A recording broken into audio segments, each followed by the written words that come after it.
Welcome back, everybody, to another exciting edition of Western Civilization 2. Today we're going to be looking at the rise of Soviet Russia.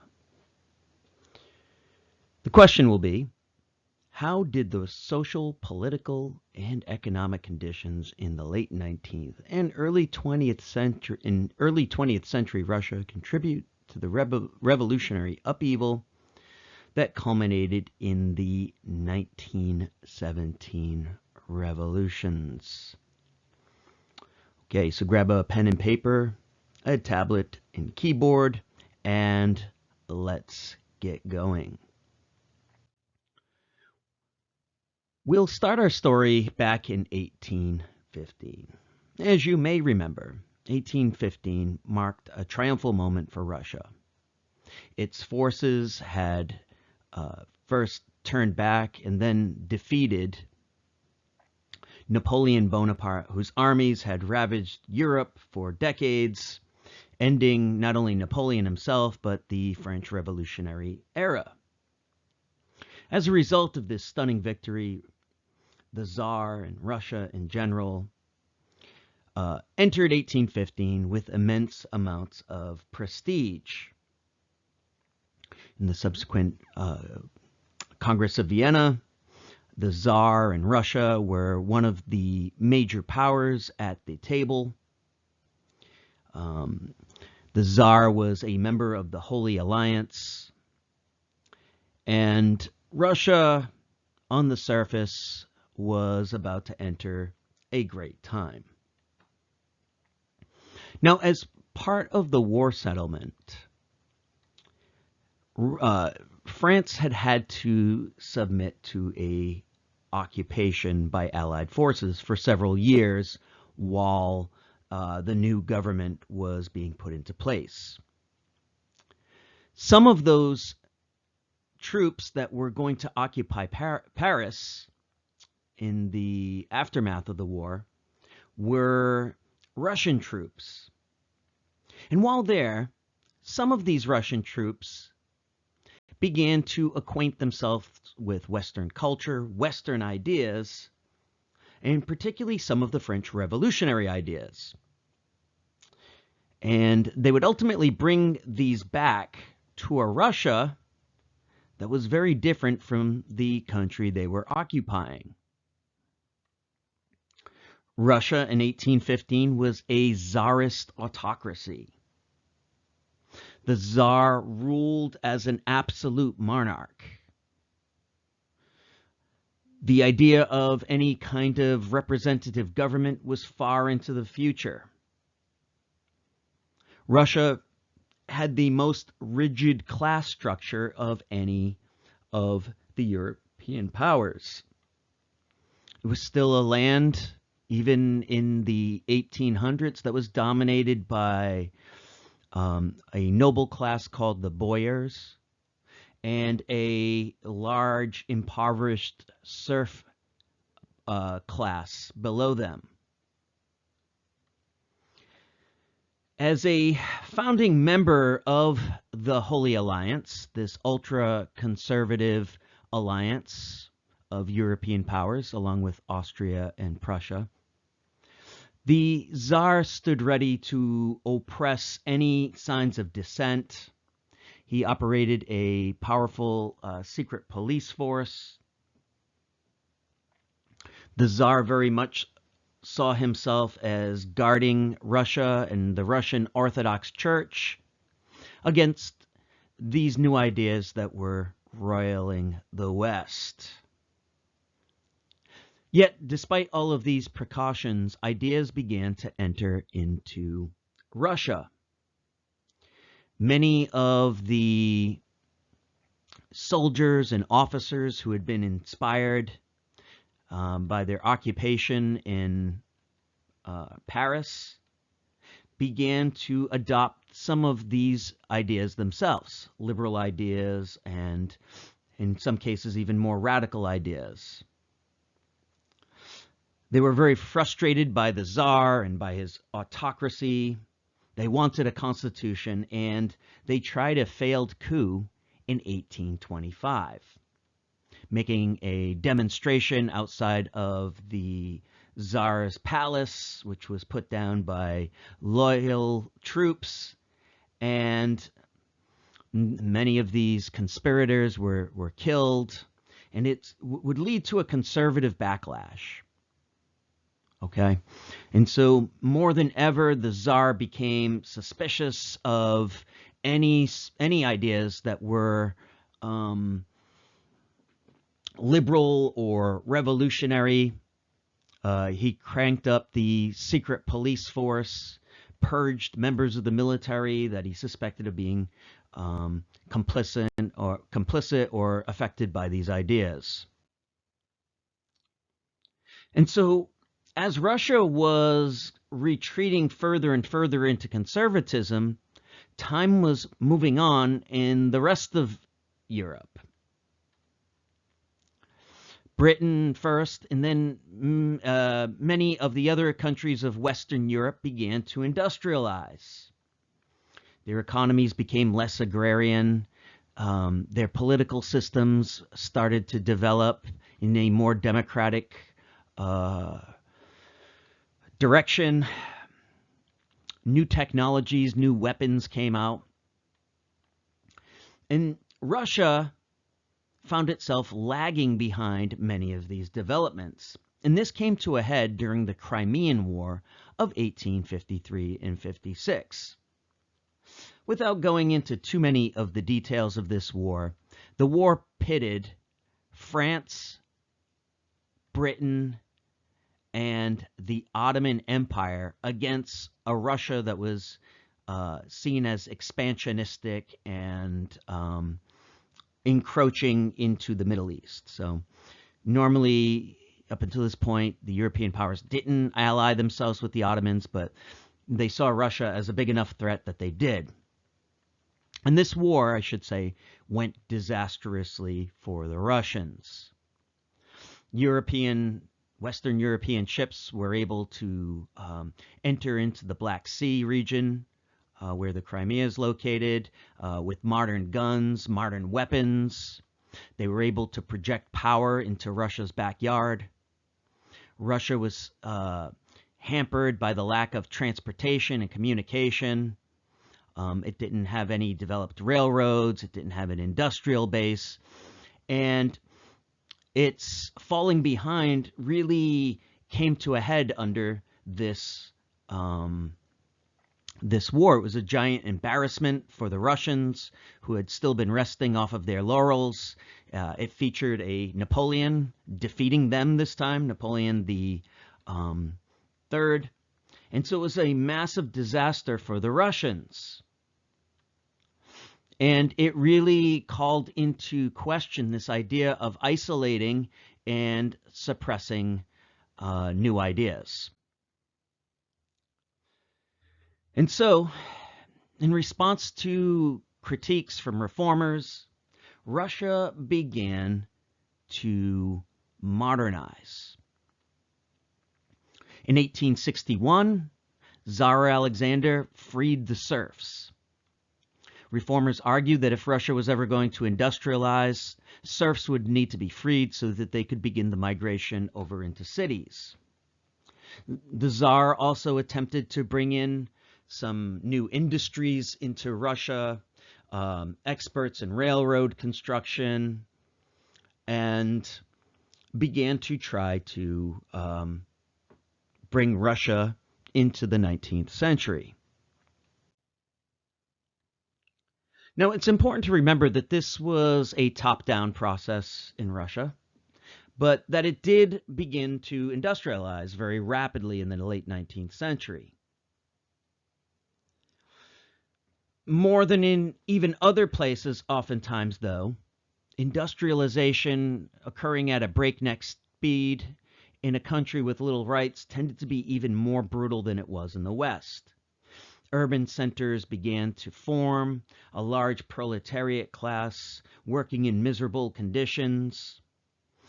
And along with this came many of the social changes that Russia had feared, like the rise of a labor movement and also revolutionary groups.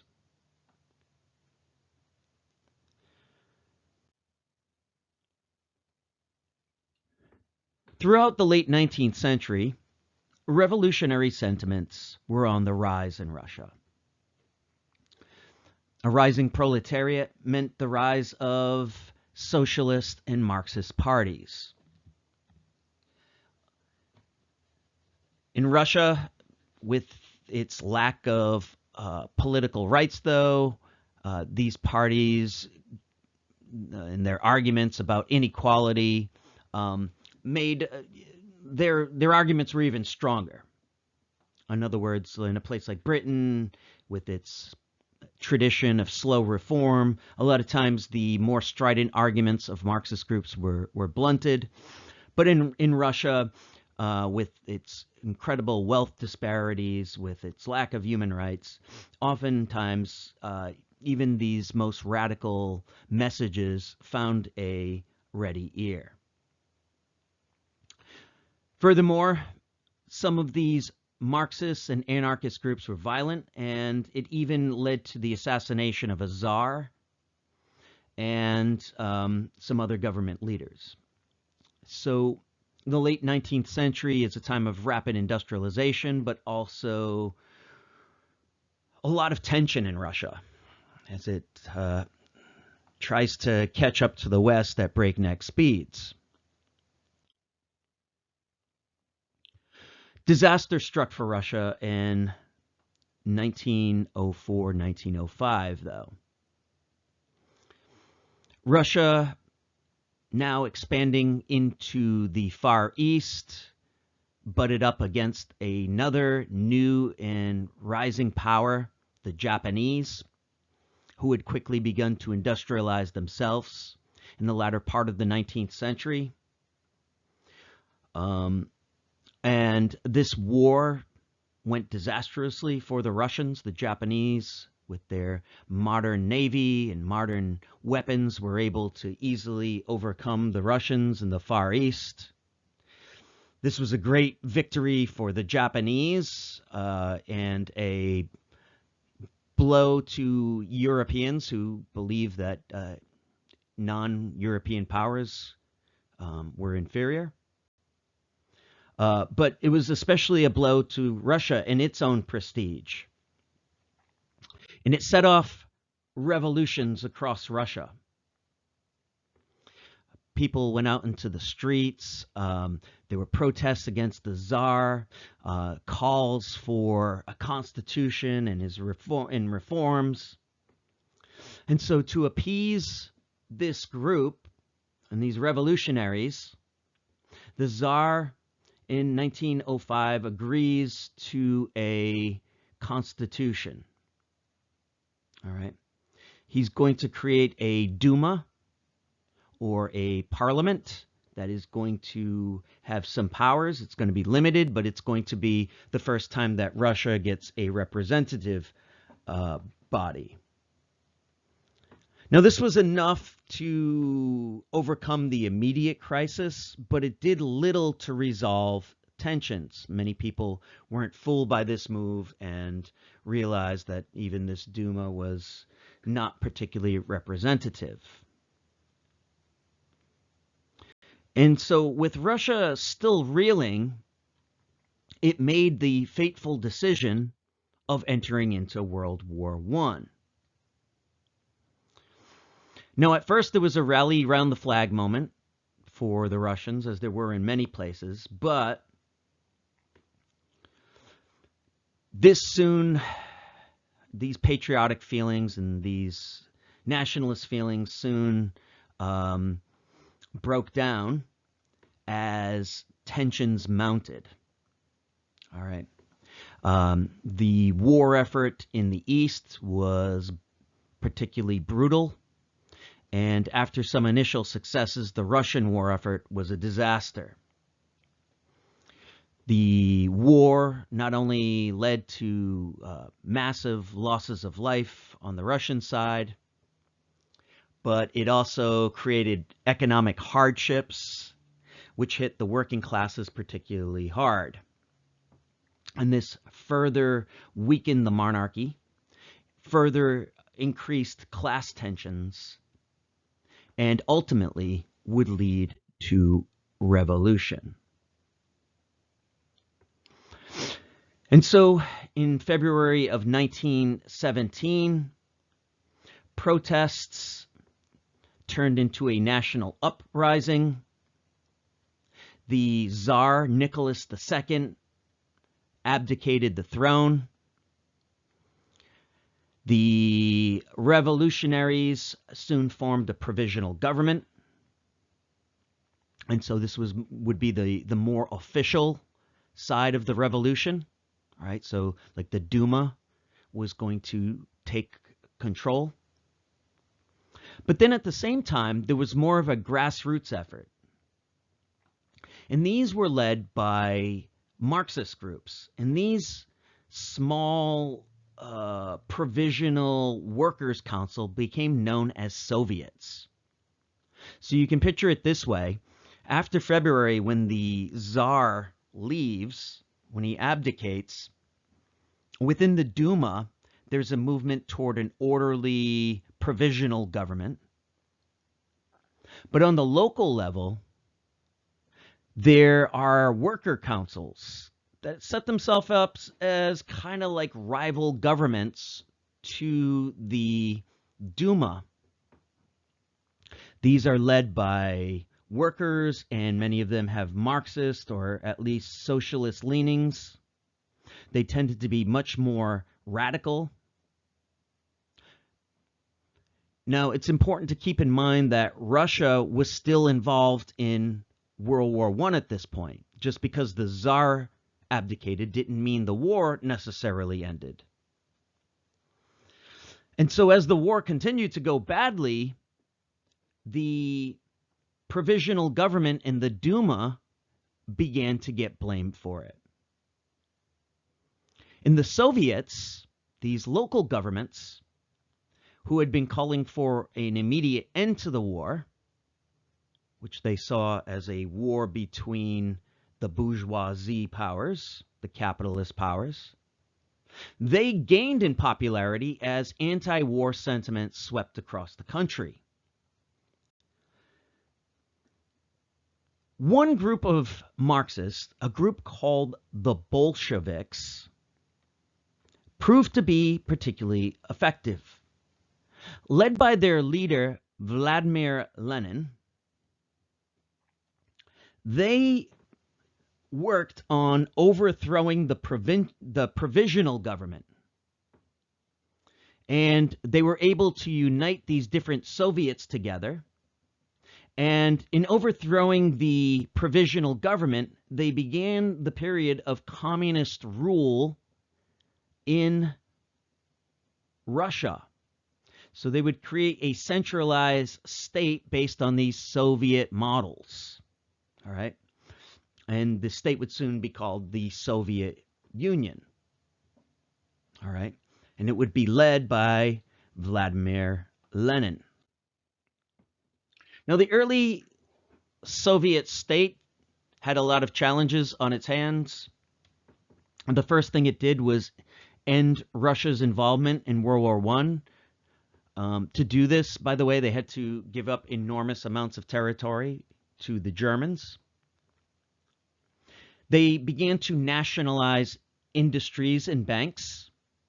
And so they abolished the private ownership of industry and banks and other sectors. And this would be owned by the state now. They began to centralize the economy and to turn it into more of a command economy, one where the government dictates what is going to be produced. They were also very effective at suppressing opposition groups.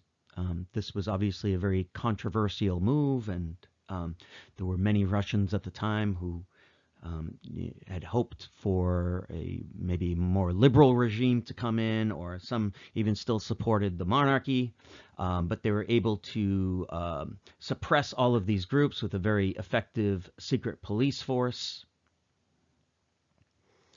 And Lenin was able to rule Russia, to rule the Soviet Union, up until 1924. When he died, and very much still consolidating power. So Lenin comes to power in 1917, but he dies in 1924. So that's about, when does that be? 7 years later. This set off a scramble for power.